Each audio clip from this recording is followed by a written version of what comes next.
They both were sitting in different interrogation rooms. Matthew was unwavering. I gave him $17,200. I gave him cash. When the detective challenged him, he doubled down. That $17,000 didn't happen, okay? Yes, it did. The response was quiet, controlled. Oh, there's no money. You never had it, yeah. That exchange is the psychological fulcrum of the interrogation. Matthew insists on the existence of untraceable cash. Detectives insist on verifiable proof. One side relies on belief. The other relies on records. Kathy echoed the financial tension. She admitted. He came home and told me because I kept saying, well, let's go get the $5,000 ready because we had it in the bank account. But when confronted about what happened after Wick died, But you spend it. So you run out of the money there. We had $5,000 for a while in there. You did not have $5,000 when you needed it. spending after a creditor's death doesn't prove murder, but it creates perception. And perception is what juries evaluate. Then the story begins to fracture. Matthew claimed Wick came to him for help. Investigators responded with one devastating reality. He didn't need the money. And then came the contradictions. Matthew tried to blame errors on police. The cop wrote it wrong. Detectives calmly read back his own signed words. I obtained a loan and paid him.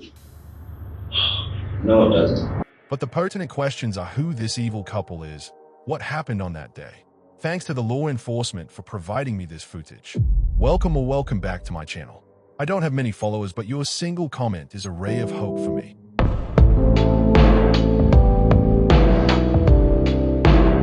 In 2012, Thomas Wick was found shot to death inside his own home in Wisconsin. He wasn't known as a violent man. By all accounts, he was a family-oriented businessman who had tried to help others, including Matthew Moore and Moore's girlfriend, Katie, by selling them a house on land contract despite Moore's poor credit history. Friends described Wick as generous, steady, and willing to give people second chances. When investigators arrived at the scene, something felt staged. On the wall inside the home, the letters MS-13 had been written, an apparent reference to the notorious gang. At first glance, it suggested a gang-related killing, but detectives quickly questioned whether it was real or a deliberate attempt to mislead. Attention turned to Moore and Katie. They owed Wick money under the land contract agreement, including a $5,000 annual payment. Moore later claimed he had given Wick $17,000 in cash to restructure the deal, money he said he had saved secretly over years. But detectives could find no paperwork, no bank withdrawal matching that amount, and no credible financial trail. Instead, records showed financial strain. Even more suspicious, shortly after Wick's death, Moore and Katie reportedly began spending money. During interrogation, Moore's story shifted repeatedly from how the money was delivered to where it came from to who was present. Katie's statements also raised concern, particularly about when she learned of the alleged payment and what she knew about the events surrounding Wick's death. Detectives focused heavily on timing, phone calls made early in the morning, visits to Wick's home, and the couple's financial behavior immediately after. But the moment that changed everything did not come from forensic evidence. It came from inside the jail. A former podmate of Katie voluntarily contacted investigators. According to her recorded statement, Katie had spoken openly while in custody. The podmate told detectives, verbatim, She told me that she was there and Matt wrote MS-13 on the wall. Later on said, "Oh, I was in the car with him when he threw it out the window." And I'm like, "You ain't tell me that either." And when discussing motive, the podmate recalled telling Katie directly. Then they owed him some more, but since they didn't have it all when they were supposed to have it in, they lost a down payment or some shit like that. And I'm like, I think that's how it works though. And then she's like, yeah, well, that pissed Matt real off, and I heard Matt say he's gonna kill him. Most damaging was the claim that Katie's version of events kept changing, first denying presence, then admitting it, then altering details about the weapon disposal. By the time formal interrogations unfolded, investigators were no longer examining a possible gang hit. They were confronting a financial dispute, inconsistent statements, suspicious spending, and alleged admissions from within jail walls. One stage gang sign may have tried to divert attention, but one witness's words redirected the entire investigation. So cops brought both Kathy and Moore in for the interrogation, and today we will look into the psychological aspects of this case.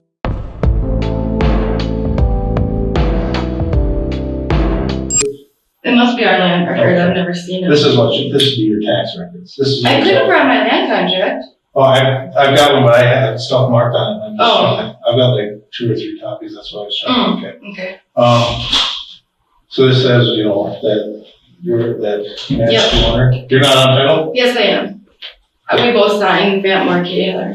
Oh, okay, so you're. We both signed the land contract. It shows it on the land contract. Okay. That sounds good. Cool. 60 specs, I call them my glasses.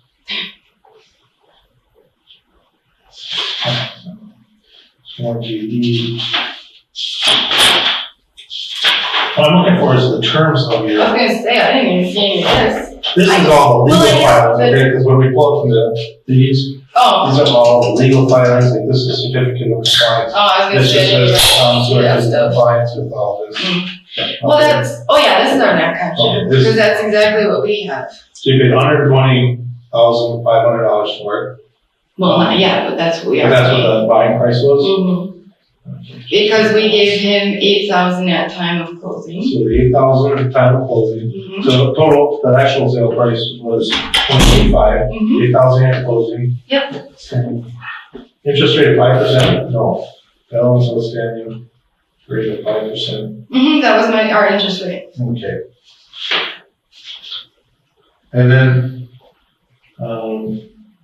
based on the principal agreement of. Yeah, this is the balance of 100,000, or, yeah, 100,000. The detective starts by letting Katie walk through paperwork, payment terms, dates, and process details. It looks boring, but it's deliberate, structured, detail-heavy talk forces the suspect into cognitive load, where fabricated stories are harder to maintain because they require constant mental editing. At the same time, it functions as reality testing, locking her into specific numbers and timelines so later I don't know answers can be shown as selective memory rather than genuine confusion. We've dug into all your financial records, we've dug into all of your cell phone records, all of your text messages. Yep. We've talked to a lot of friends, a lot of family. I figured that you did all that. And we know the story that you've told so many lies about the situation. You don't even know how We've told what we've heard from his family, from everyone, from the neighbors. No, Katie. Yeah. I can pull out your statements, and you've contradicted yourself hundreds of times. Not when Yeah, you have. I only made one statement at the last time What I was about the here. statements you're telling your friends? From the family and the neighbors. No, The neighbors. no, is what we heard. I'm talking about the statements that you're making about you, not about what you heard. It's about what you did, how What you did I found out, where you were, what you and Matt did. All of that's changed hundreds of times. All we did was see it on the news and go right over there. Katie, That's all we did. Seriously. I don't think you're listening to what I'm telling you here. All right. I do. I'm telling the truth. I have nothing to hide. We saw it on the news. We called him, couldn't get the voicemail, or we kept getting voicemail. Matt left voicemail, saw it on the news, called my mom and went over there. That is what happened. That's not what happened. I have nothing else to say. That's what happened. Katie, okay, let me explain something to you, okay? Part of the search that we did was your text messages, okay? Part of the text messages we got, you made reference to seeing him the day before his phone. Yes, and I know that was to my friend Becky at work. And yes, I did say that. And yes, that wasn't truthful. Why? Because I just started my job. I stayed home the day after we found out because we didn't know what was going on with the house. We didn't know what to talk to. Okay. And I just started my job. I wasn't going to lose it. So yeah, that was untruthful. You also made a comment that you were actually in the basement. You went over there when the contractor Yes. found them. And you were actually in the That's basement. the same thing to Becky. That was untruthful. I just needed the day off and I didn't want to get fired. I told her that was untruthful afterwards. I talked to her at work. When did you talk to her? A couple days after that day, I told her that was untruthful. And we talked to her since then, and she never mentioned that. She said, this is what she told me. Well, Okay? He guides her into admitting small lies first, like lying to a coworker about being at the basement, then immediately reframes, If you lied about that, what else is untruthful? This is classic foot in the door. Once someone concedes minor dishonesty, it becomes psychologically easier and harder to resist the next step, larger admissions. It also weakens the suspect's self-image as a truthful person, making fuller disclosure more likely. Okay, well, let's just slow this down. I know, but that is untruthful 100%. Yes, it is untruthful 100%, okay? Yeah. And it's untruthful about the $17,000. Well, that I don't know about. We That went honestly, back- I don't. I went back and we subpoenaed the records, okay? And Records of what? all bank records. Yeah, I know. Matt said it wasn't in the bank. I don't know anything about None of the that. money was in the bank, but he didn't even have enough. You guys are living on day to day, check to check, We okay? had the money to pay him the $5,000 if he went far enough Just back. because of the bonus. That's how Which we were is- paying him. which is- Yeah. I went back, how many years do you think I went back? Right. I didn't go back till February. I went back years, okay? Okay, And I know. I He did- got the bonuses every year. And I can show you where you spent those bonuses as fast as you got. I know, okay? but we held them until when Matt said he gave him $17,000. No, you didn't. The bonuses disappear as fast as they go in. I am going to go to Chase because You you don't will have to, see. I've got all the records. Okay? Okay, but No. what I'm trying to say is we had $5,000 in the account. The morning, okay, this balloon payment was due on the 28th of February, okay? Right, On that Sunday, you had $3,500 in right. your account. And I didn't know what was going on, but Okay. he said that he gave But him then you went 17 shopping grand. Sunday, right? Yeah, because he said he gave him 17 grand. Why would I think anything differently? Well, exactly, why would you? So, I mean, what happened here then? What did Matt do? He told Because me there's more to already. this than meets the eye, okay? I don't know. Your stories, your and Matt's stories, we've gone through and The we've statement compared. that I gave to the detective was the truth. That's Okay. exactly what But it was doesn't true. Matt either. We said, So what did Matt say? Matt said, Matt told me the same thing that he told you that, no, we didn't. We got a statement. but his times and dates are probably way off. He doesn't know nothing. Well, that's what he's saying about His times and dates are So all there's off. certain things that you don't screw up. I mean, he described in detail where you were when he told you about the so-called 17,000. Yeah, What I was it is. sitting on the bed. No. That's That's how how we he- were. that's how I he was said. you laying. want to know where you said you were? Where? You were sitting on the toilet. Oh yeah, because he said, No, listen, he said, I gotta tell you something. Then I went to the bathroom. He told me. Then I went back to the bed. No, that's convenient, okay? Why? Because you changed your story. We got It's a changes. small detail. We got changes of all your You said that. Instead of chasing every lie, the detective keeps circling one core claim, the $17,000. That's intentional. Once Katie commits repeatedly to a central story, the detective uses her repeated agreement as a trap. Consistency pressure builds internally because backing away now means admitting deception. This technique corners her by turning her own alias statements into a psychological handcuff. The statement you gave to the The officer. statement I gave the officers is exactly what happened. Because I didn't do anything. There's nothing that I did that I'm in trouble for. Oh, Well, you're covering for Matt. Is that What are you talking about? No. Because, That is insane. You can put your hands up all you want. I don't know anything. well, you're telling us that he came home He at told me that. 4:45 a.m. That's when he at the comes clock. Yeah, because it was No, he Sunday. didn't even check out until after 5. He didn't punch out until after 5. So it's I was possible. 4:45. You were, I looked at the clock. He told me at 6:16 a.m. That's what he told you. Yes. Okay, now before you just told me he told you at night when you were sitting on the toilet. Which one is it? It's 6:16 a.m. when I was sitting on the toilet. No, he said it was at night right before you went to bed. No. It wasn't. He got home from work and told me that. I'm not covering up for anyone. I don't have anything to I hide. understand. I think You're in a spot. I you don't have to know understand that what kind of Matt- spot I'm in. I don't know very serious spot. what he told me. I don't know. You're lying to Matt, is what you're What are doing. you talking about lying for Matt? He hasn't done anything. I know where he Yes, is. I know what he's doing. Yes, he has. How? Where's the proof? We got piles of proof. Yep. We got piles of proof. What kind of evidence? There's nothing. He didn't do anything. Well, just so you know, right now, we're conducting a search at your house. That's fine. Yeah, they're there now. We're taking your vehicles. That's fine. Matt's vehicle, your vehicle. They're going to the crime lab. That's fine. Can I get a ride back to my house? Definitely. Okay. What about my dogs? They're just running around. The dogs are gonna be okay. Are they gonna be there when I get back? Yes, they will be. Yeah, I mean, they're not gonna do anything with your dogs. Why? I just don't understand, did you know that, also that Matt is contacting some other women, some ex-girlfriends, that type of thing? No. Okay. When? How? We share a cell phone. Phrases like "we subpoenaed the records," "we've dug into your phone," and "we have piles of proof" aren't just informational. They're psychological leverage. The detective projects inevitability. The truth is already known. This triggers the authority heuristic, where people comply more readily when they believe the other side has superior access to facts. Even if the suspect doesn't know what evidence exists, the certainty compresses their perceived options. All right, I've been doing this job for 27 years, and I'm telling you, zero. Well, then he's covering up to me because we're living a very normal, everyday life. Well, and then you don't, obviously know as well as you think. Do you have the emails from the Facebook? I want to see those. Yeah, it's right here. No, from the girls he was emailing with his name signed. Yeah. Let me see.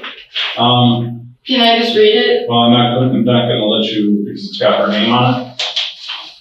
I'm not gonna go after her. I want to know who it is. Otherwise, he's not gonna believe me when I say something.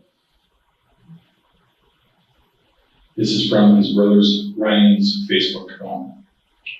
Well, it doesn't say anything bad. If I knew who it was for. He bought a house, not we bought a house. My girlfriend and I doesn't say anything about her girlfriend. Talks about, hey, you wanna come over? Why would he be emailing this chick saying, hey, you wanna come over? I don't know, because that's, yeah. Is that what a good boyfriend does? Okay. Did he email anyone else?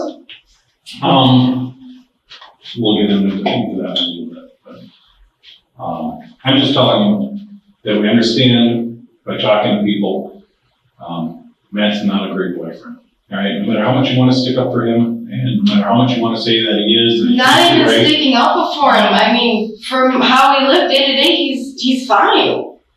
I talked to him like 3 times today. I went home on lunch, sit on the couch. So you're saying he doesn't call you fat, he doesn't tell you that nobody else is going to ever want Yeah, years ago he did, but he hasn't probably 3-4 years. He used to way back in the day. That's when, we both drank a lot, but we don't drink anymore. We haven't in years.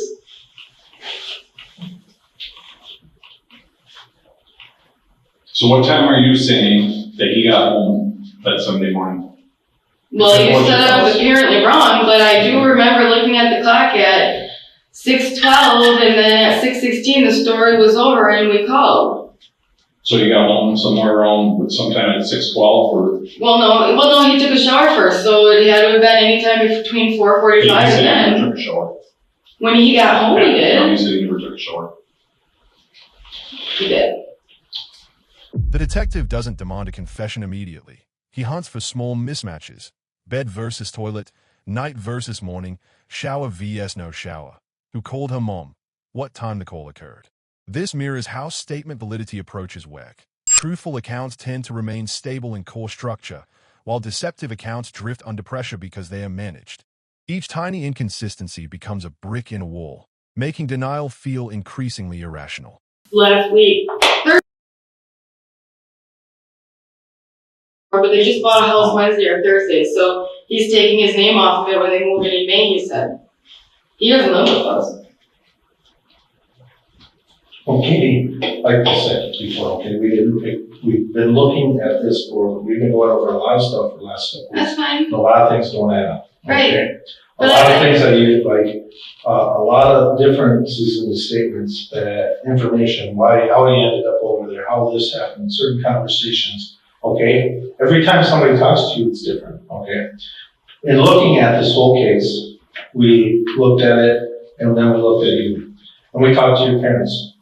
Or we talked to your family, okay? Your sister, your mom, and we did some background to see what's going on, okay? They all said, Katie was at one point this girl, okay? They showed her a picture of you before you met him, okay? And described how your life was, okay? And then we go to now, okay?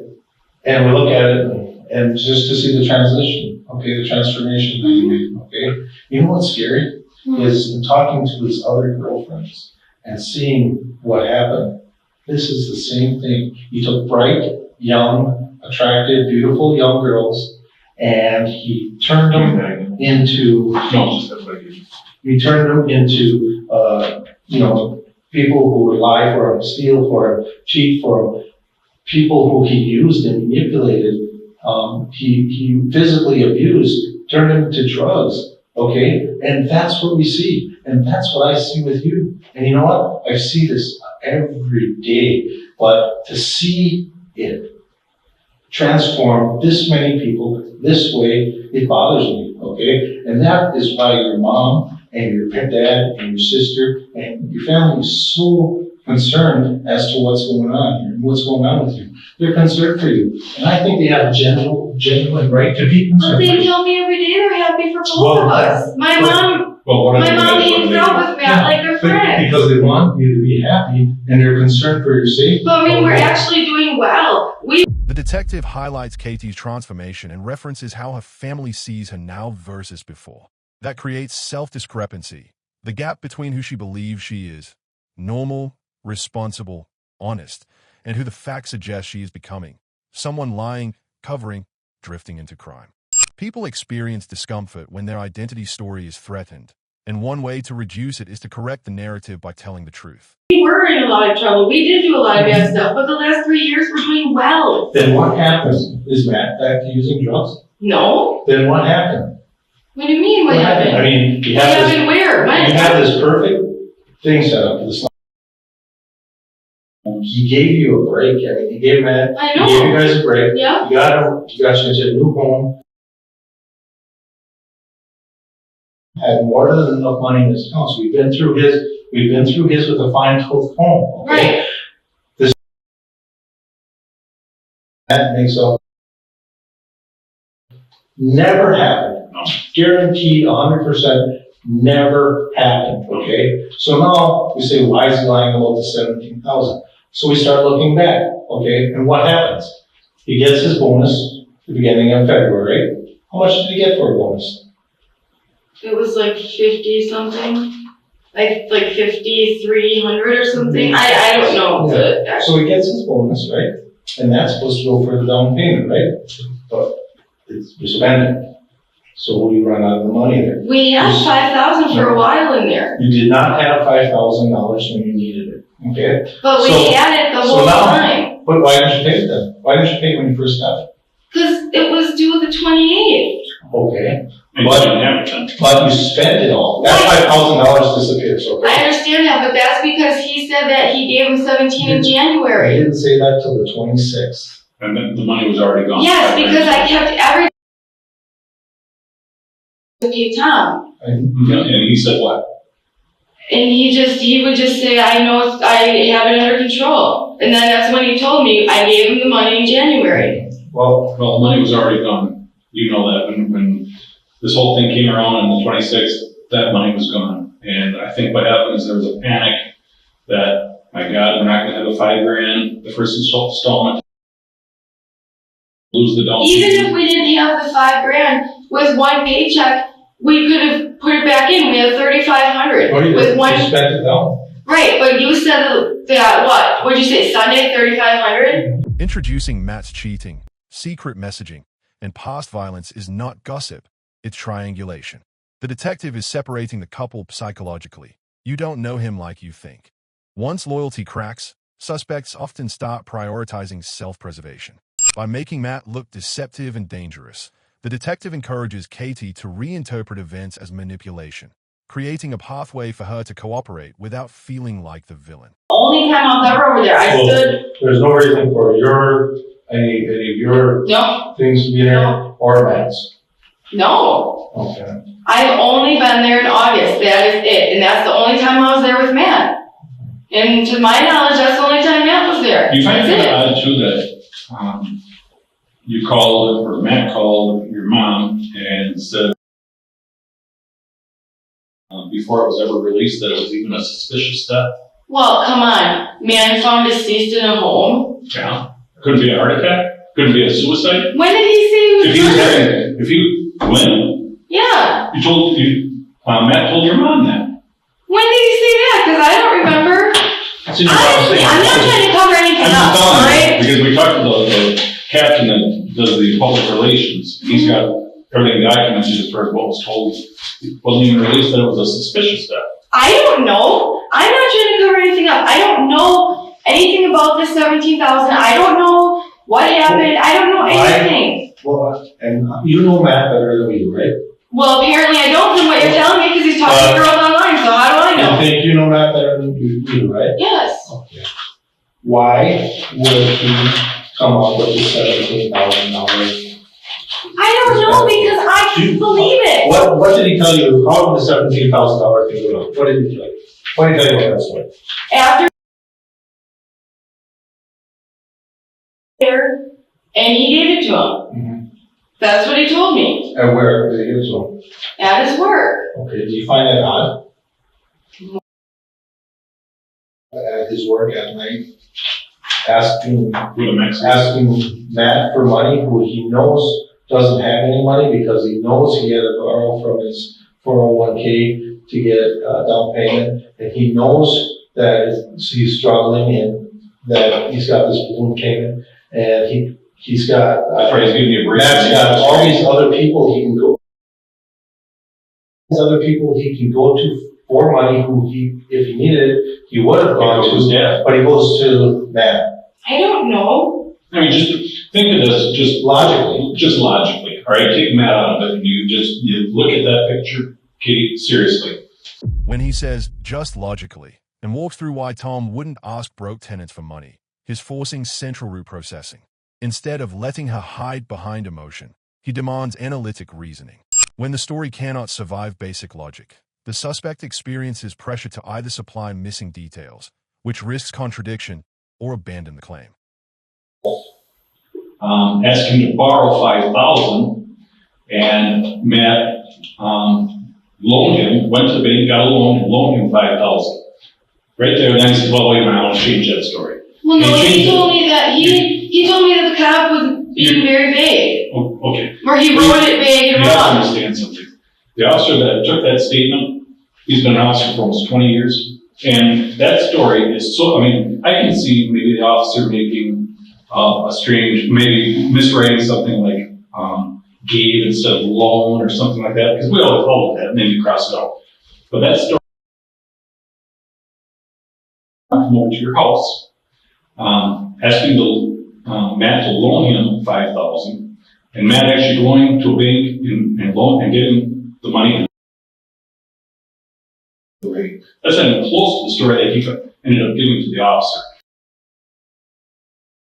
And some Mexican guy coming to his place of business, the $17,200, and that's not even close to the first statement. So the officer's not going to screw up the statement that bad. All right, what happened there is Matt started telling that story, and all of a sudden he realized, that's crazy. That's not going to fly. They can track a loan if I went to a bank and got a loan. So no, I want to change that.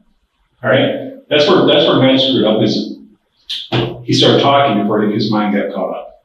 All right, that's why it changed. So, like I said, before you get yourself all caught up in this, I'm not saying you're a part of this. Seriously, Caught up in what? We need to know exactly what happened with Matt and the day that he came home, all right, and the times, everything that you know, Kate, because if you lie to us, you can I'm not lying about anything. You can get charged with party to the crime. He repeatedly emphasizes the stakes. Decisions today affect the rest of your life. Party to a crime.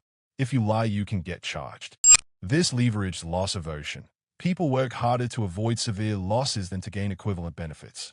The detective is shaping her decision frame from protect Matt to protect myself from irreversible consequences, nudging her toward cooperation as the safer option. I understand that. I don't know anything. Even if you weren't at the house, Kate. I understand that. But what I'm saying is, the morning he told me, I was on the toilet. Yes, I was. He took a shower when he got home, because over the last 6 years, sometimes he does if he has a bunch of salt and smells nasty. That's just how it goes. Or you just got done killing somebody. No. Yeah. Trust me, Katie. Well, then why don't you talk to him? I don't know How do you know we're not? anything. How do you know we're not? I don't know. Okay. But I don't know anything. Katie. You know why we come to you? Why? Because we're worried about you, because your family's worried about you. Okay. That's why we came to you, you know why? But that's fine, because I don't know anything. And I don't know what you want me to say, because I don't know anything about the 17,000. we I don't know. know anything. Okay. We know that the story, you're not that naive, Katie. You cannot honestly, in your heart of heart, believe the story about 17,000 with Matt. I honestly, in my heart of hearts, there's no way he killed him. I'm sorry, there's no way. I didn't say that. I said 17,000. There's no way, Katie. I don't know. Well, see, that's I know he saves money, because he bought me this bracelet and he saved money for it. Katie cycles the same phrases. I don't know. Talk to him. That's all I do. The detective calmly refuses to accept the loop and keeps returning to specifics. Over time, repetitive denial becomes tiring and less believable even to the speaker. This creates perseveration pressure.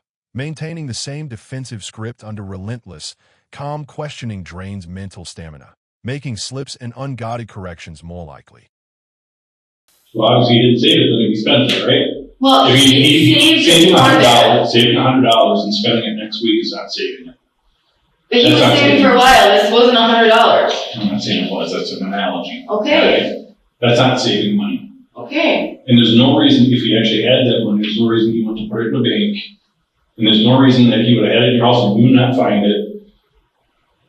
Come on. I mean, that is so far-fetched. That's almost as far-fetched as that first story he gave that officer. That's crazy. And then loaning it to a guy that's full of money. He didn't need the money. Well, I don't know. And he wouldn't come to you guys, nothing against you guys, but you guys don't have any money. So I he wouldn't know. come to you guys to say, can I have $20,000?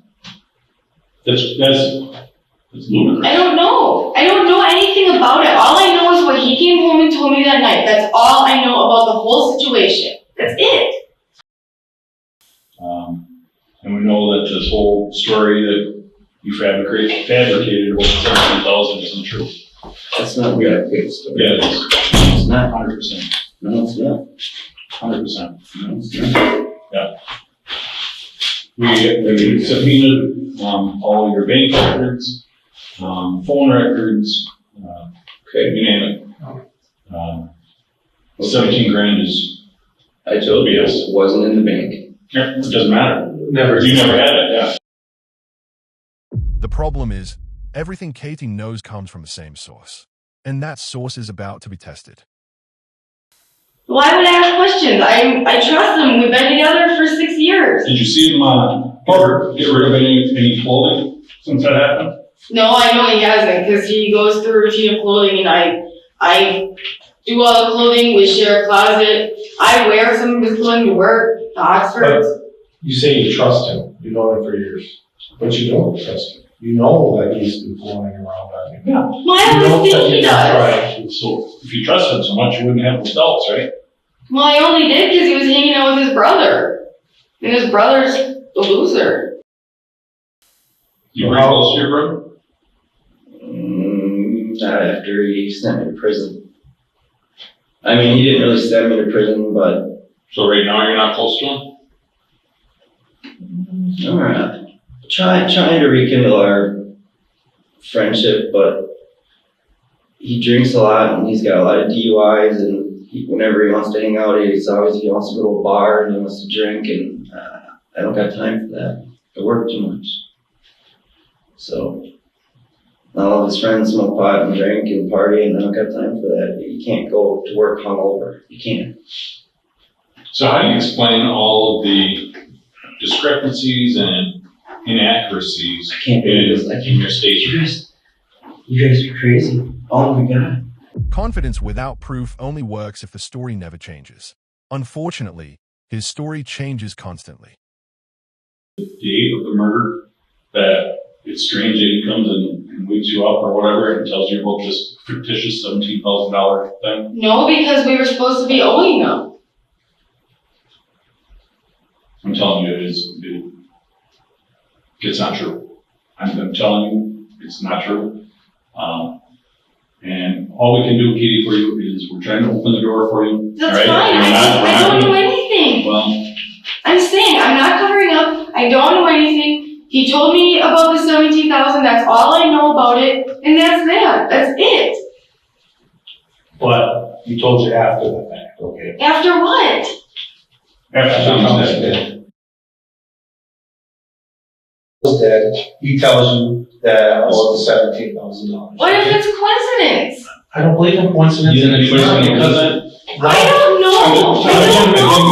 Katie, we're not accusing you of it. Well, it sure feels like it when I don't know anything. No, what we're telling you is to slow down and look at it. Look at what is going on here, okay? Start thinking with your head, not your heart. I had money before I went to prison.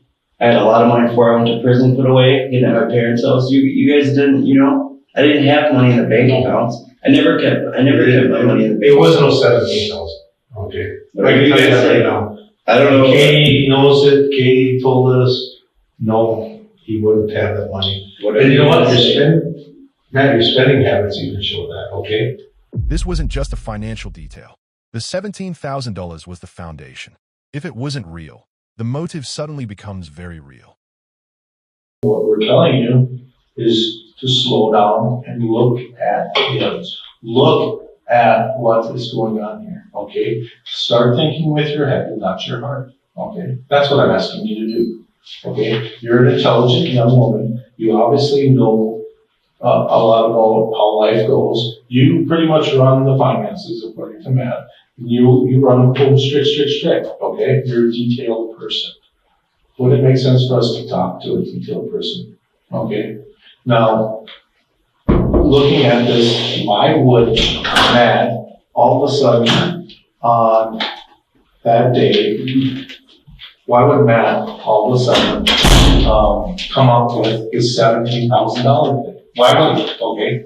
And I'm just asking you, why would he all of a sudden on that day? Well, that's a coincidence, right? But now it opens up the door for you to be able to spend and not have to worry about the $5,000, right? The detective repeatedly tells her to think with your head and not your heart, pushing her out of emotional, automatic reasoning into slower, analytical thinking. This corners her because the more she engages logic mode, the harder it becomes to keep defending a story that doesn't add up. Okay, so you go on that spending spree. You thinking that you're covered, right? If you knew you weren't covered, would you have spent that money? No. No, you wouldn't have, because you're responsible, right? And you know what the money is for, right? Yeah. Okay, so you wouldn't have spent that money. Okay, so Matt comes up with the story. Why? Because I don't know. He just told me. Because that morning, he doesn't have to come up with the money anymore. And he knows that, okay? Now, what I'm saying is, you pretty much hit on something that we didn't let out yet. You said he's spending a lot of time with his brother, and his brother's a bad dude, right? Well, he just drinks. Could you see his brother doing something like this? No. Okay, well, when people drink and do drugs, stupid things happen. Yeah, but he's been in jail. Yeah, exactly. I mean, he was in jail just up until I don't know when. He highlights how her behavior, spending, timeline gaps, changing details, conflict with her self-image as strict, responsible, detailed. That mismatch creates mental discomfort, so she's pressured to resolve it by admitting the story is shaky or that she's missing something important. Well, let me see. Okay, people do stupid things, right? When they drink and do drugs, people do stupid things. And you know that, and I know that, we all know that things happen, okay? The problem is that when that happens, okay, we make stupid decisions. We start to see ourselves going into this tunnel, and we can't find our way out. And the situation starts to look desperate. When he's looking at the losing the house, because if you don't make that payment, what happens to your house? If you don't make the balloon payment, what happens to your house? What happens to your land contract? I don't know. What does it state in there? What happens to a land contract if you do not meet a term, because you lose everything you own? Including the down payment. Including the down payment, and now it's not, okay? So now, the bonus is spent, you don't have the money coming out, and all of a sudden, Matt makes it right. He builds a narrative of financial pressure, looming contract loss, and a desperate way out. By supplying a situational motive, he reduces the psychological distance between Matt would never and a desperate person could, tightening the net around her denial. Matt comes home and tells you, I got it covered. What was he telling you? He kept saying, he said he covered. He said he's got it covered. When you have the 5,000, don't worry about it. I got it covered. I got it covered. Okay? Now he's sticking on, and then he just covered and it gets closer and closer and closer. So he comes home and tells you, we don't have to worry no more, honey. I had $17,000 and I loaned it to Tom, because Tom needed money for his business, okay? Do you think that's coincidence? No, it's not. Well, you have bad luck. Hey, Kitty, I understand you've had bad luck, you know what? And I see that you are working to get out of it, okay? I think Matt fell back into the bad luck state. Matt fell into a situation where he got stuck and needed a way out, okay? I'm not saying that he got desperate and there was no other way out for him. He gets her to agree to a chain of yes points. You're responsible. You wouldn't spend if you weren't covered. You'd want answers. It's possible people have secret lives. Each small agreement quietly locks her into a bigger conclusion without forcing a direct confession. At that scene, I was there from the time, from 7 minutes after his body was discovered. I was there, okay? I was there when he showed up. I know that. Captain Conrad said that the officer would be taking the statements, okay? I knew what was going on there. I was but he came forward to do the right thing. I was directing it, okay? I understand that. So when all this stuff started coming out, you know, we started looking at this, putting it together. This isn't the way. Friend of mine, he was not. He was your landlord. He was the guy who sold you the house. He was a nice guy. He was nice to you, but he wasn't your friend. You guys met him once at his house, and oh, he was our best friend. And even Matt said that. That's bullshit, okay? Matt made it come off like they were the best of buds and hung and this stuff. Bullshit. You know, we don't get search warrants for your house and, you know, impounding your vehicles and everything else for nothing. And we know that this whole story that you fabricated about 17,000 isn't true. That's not weird. In Katie's version, this was a friendship. In Matthew's version, it's something else entirely. And that difference matters. Matt didn't know him any better than you knew him. You met him once, he gave you a break, okay? And now, what does he get for giving you guys a break? He gets killed. He does. Okay? Who he loved very much, who he was providing for. I know Okay? that. And he did not deserve to end up the way he did. Not at all. So, if you look at everything we're looking at, there's only one logical conclusion. And I'll tell you right now, we are not the only ones who've come up with this conclusion, okay? We wouldn't be here. We have to put everything we have in front of a judge.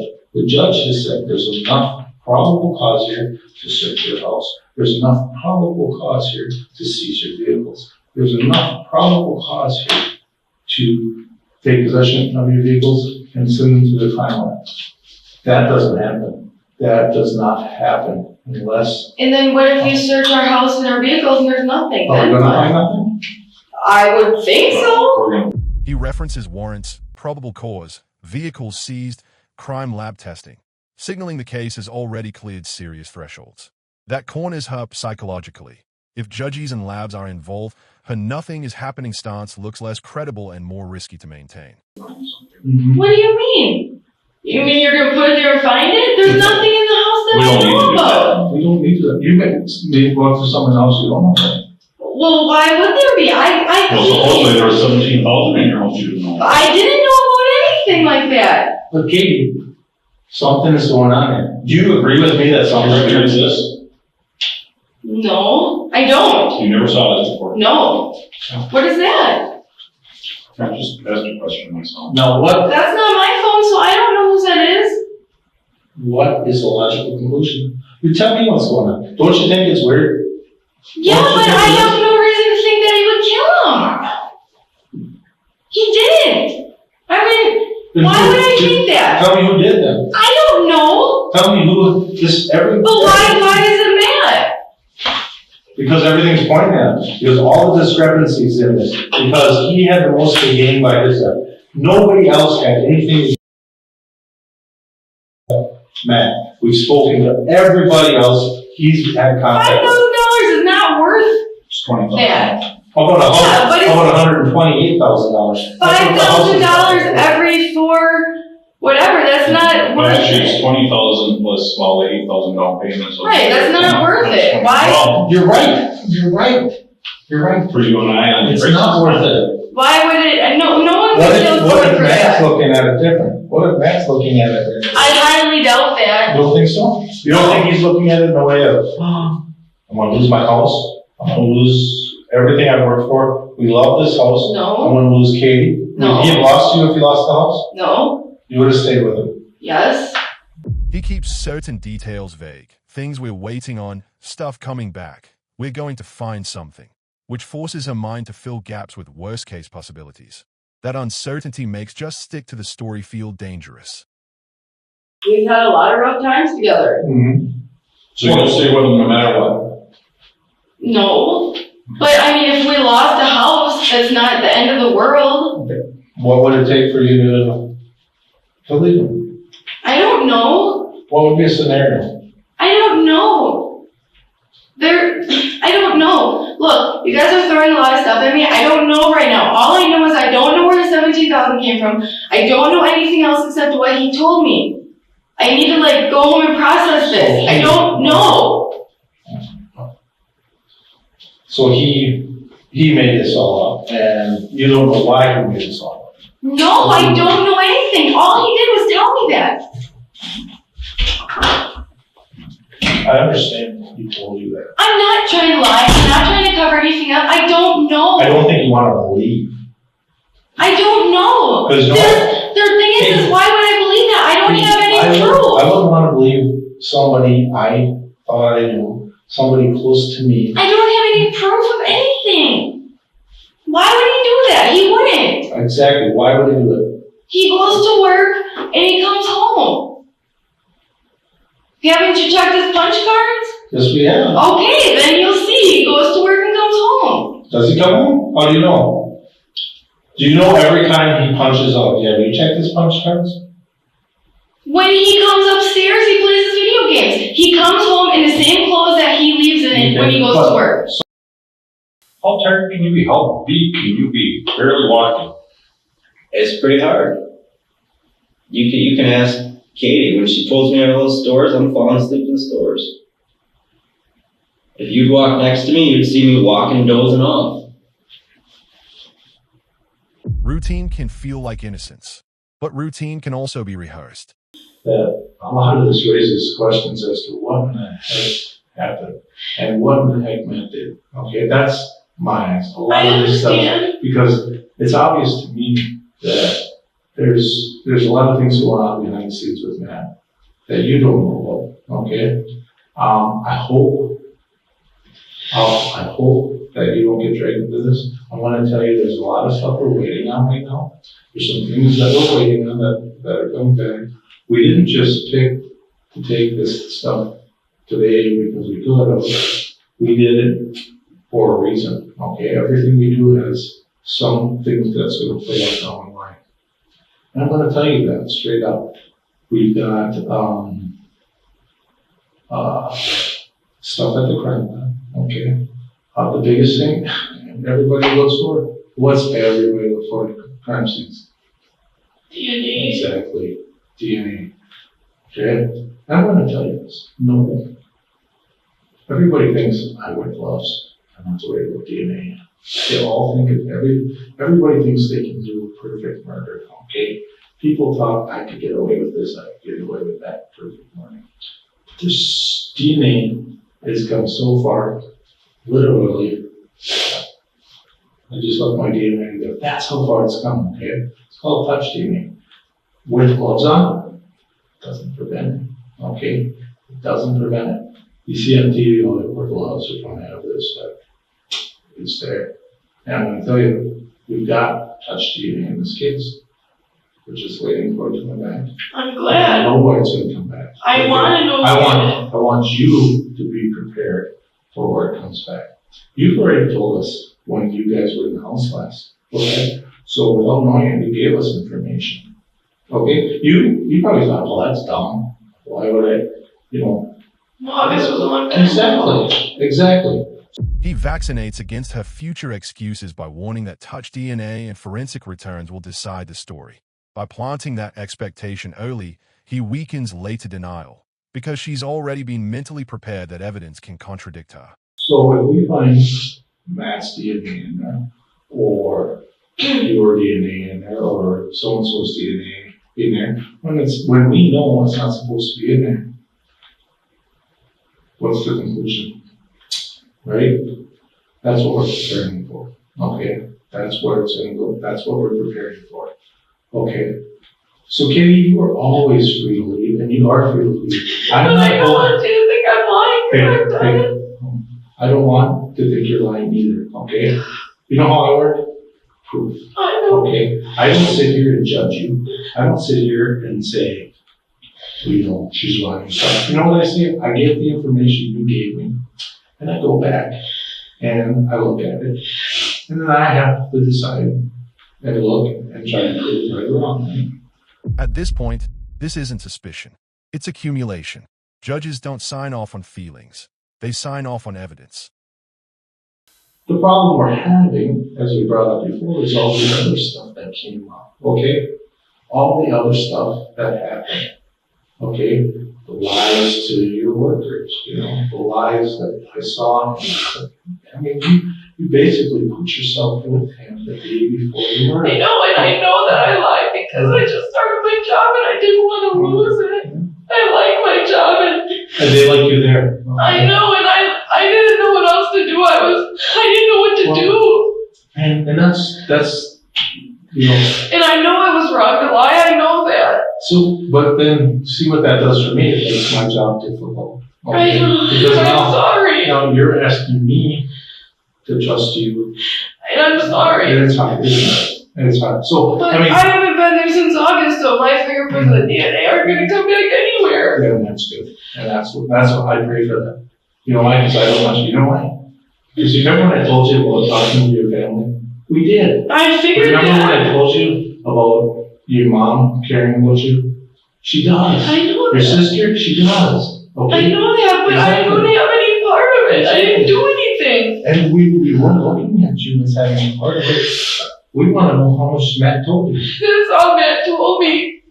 And that's what's frustrating because I know what everyone thinks. You've been together so long, so you know everything. I don't. And people have secret lives, don't they? Yeah. Yeah, they do. And it's possible for somebody to be doing one thing and I mean, how many spouses get caught, having affairs that went on for years and the person didn't know about it, right? That was going on right underneath their roof, right there, and they didn't know about it, right? Yeah. So you're not contacting any ex-girlfriends or anything? No, I mean, I say hi to him, or I sent a message to one on Facebook saying, hi, I'm doing good, how was your life? I mean, not like, hi, I miss you, I love you. I'm not trying to get with them. Why contact anybody? Why not? I hang out with Katie every You're day. happily in a relationship with this woman that you love, and so why is there? So I can't make friends? Why is there a need to contact other women? If it could have been a guy, why not But it wasn't. make friends? Small lies are easy to forgive. They are also practiced for bigger ones. Besides, okay, my job is to take you where the evidence goes, and this is where it is coming. I know. This is where it came from, okay? That's why I'm here, okay? So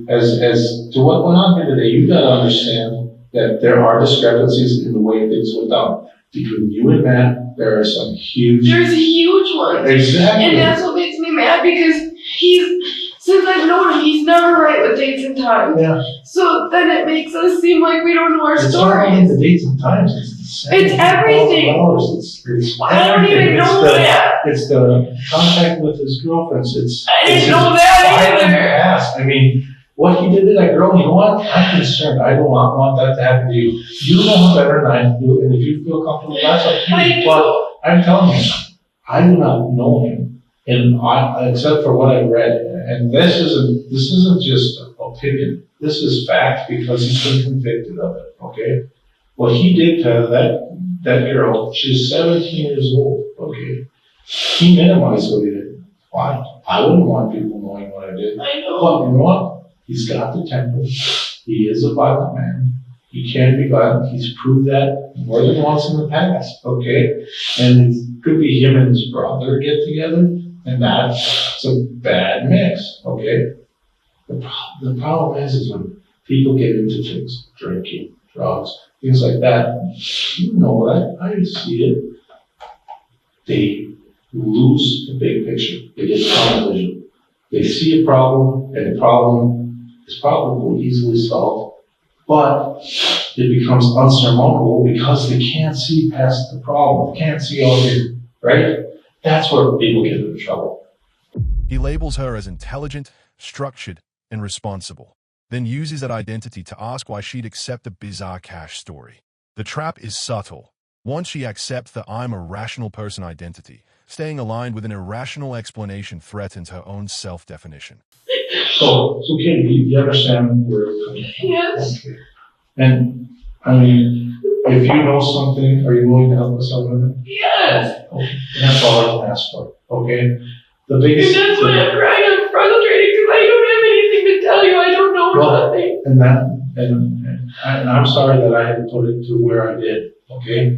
But I'm also telling you, I'm concerned for you, okay? I am concerned for you, okay? I've seen the pictures. I don't know, you're a very smart, attractive woman, hardworking. I mean, you know what? You deserve a lot in life. You've been through some stuff, you pulled yourself up, and you've got yourself going. Don't let anybody pull you down, okay? You got something that a lot of people I talk to don't have. You know what that is? A family support group. I know. Do you know how many people I talk to whose families don't care at all? I know. Okay? Your family cares. That's something to see. And when we did tell you that they're concerned about mental health, they are. Okay? They are concerned about it. Okay? When we talked to them, they said they all thought Matt would be capable of doing this. They were concerned for you, okay? But I don't see him capable of doing That's it. fine. They were concerned for you, okay? So that is why we're talking to you, okay? Obviously, you got support here. You got support. I'm concerned about you. Bringing in her mom, offering to take her home. These moves lower defenses. It signals the detective isn't only an adversary, he's a safe authority figure. That reduces reactance, the urge to resist control, and increases talk. It also gives her an emotionally acceptable reason to shift. She's not snitching, she's getting help or getting clarity. And that's what we're talking about. I know. Okay? So use that support. I'm going to. Okay? There's a lot here that, and we've been talking, there's a lot here that I think is going on in Matt's life that you don't know about. But there's some things, like I said, there's things that may be totally insignificant to you that have autonomy to us. That's why we're looking for details. That's why we're looking for what happened that night, okay? We've been through it. And we asked her to come in, and she wanted to come in, she wants to go home. And we told her she was not under there, she never was. And she came down here by herself. And you know, and I was during the interview, there's things that were said that she doesn't want to see it or believe it. And you can imagine it too, right? Somebody you care about who is nobody wants to do like that. Nobody wants to. But you gotta look at the facts in this. You gotta look at the breakdown. I told your mom, Katie, I told your mom, Katie, that in talking to you, that I can actually see the wheels turning, your thoughts, and, you know, but for whatever reason, you're just, Well, like I told him, what I told you guys is all I know. And that's why I'm frustrated, because I don't have any more to tell. Yeah. And you're frustrated because of the fact that you found some information out that you didn't know, right? And maybe we switched on the light that starts to put things in line. Like coincidences don't happen like this, okay? Like $17,000 doesn't appear out of air. Like it doesn't come up. Bringing her mom in and speaking soft reframes the detective from adversary to safeguard. When the subject feels protected rather than attacked, defenses drop, making it easier to reconsider loyalty to the suspect and easier to disclose later. A manipulator. I just want to go home. I said all I know, and I swear, because I don't want to be in trouble. I didn't do anything to be in trouble. I just want to go home. All I know is what man told me. That's it. Can you swear on your doggy's life? I can swear on my doggy's life. I can swear on Buster's life. I can swear on Max's life. I can swear.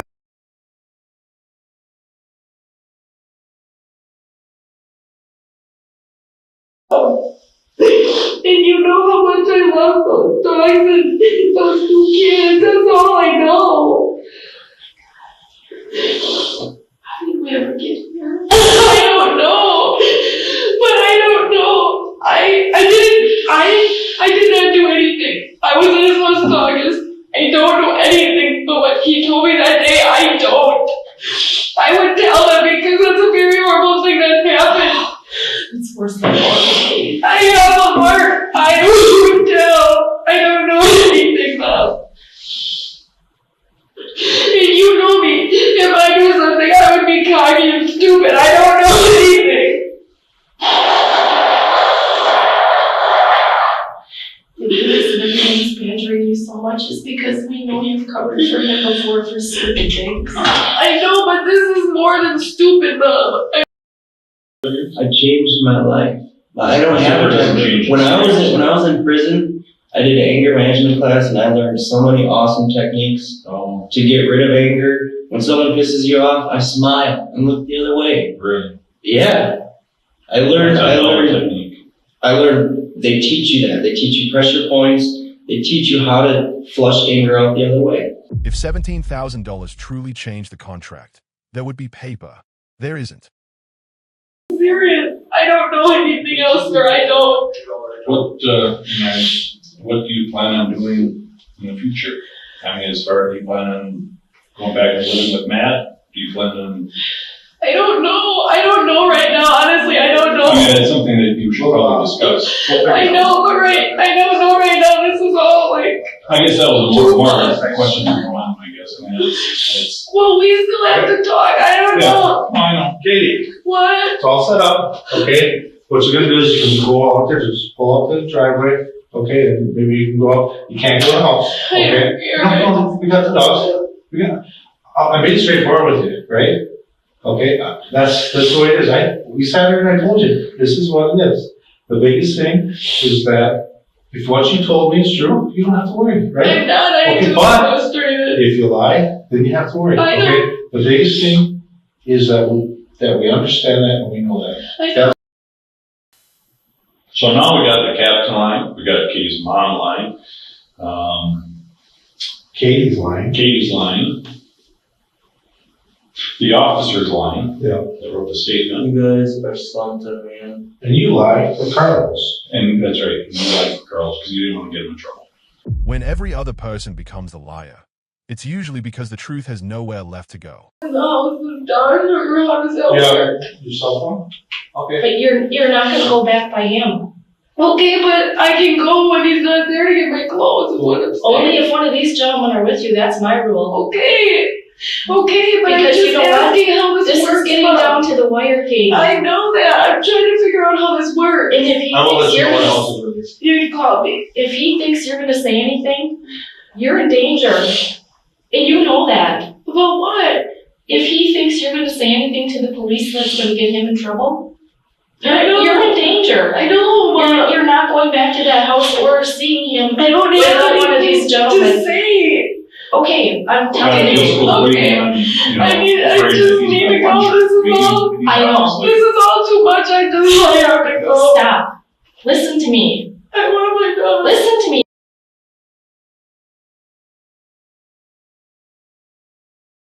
Oh, you're gonna be safe and he's not gonna find you. That's what I'm gonna do. Okay, just let me get my dog. Please. You're not going anywhere near him or the house without one of these gentlemen with you Okay. until this is all over with. Okay. He repeatedly stacks facts, discrepancies, and probabilities until her belief state is pressured to update. Less this is random, more the odds are collapsing. Even without direct proof shown on screen, the accumulation effect corners her into admitting the situation is not normal.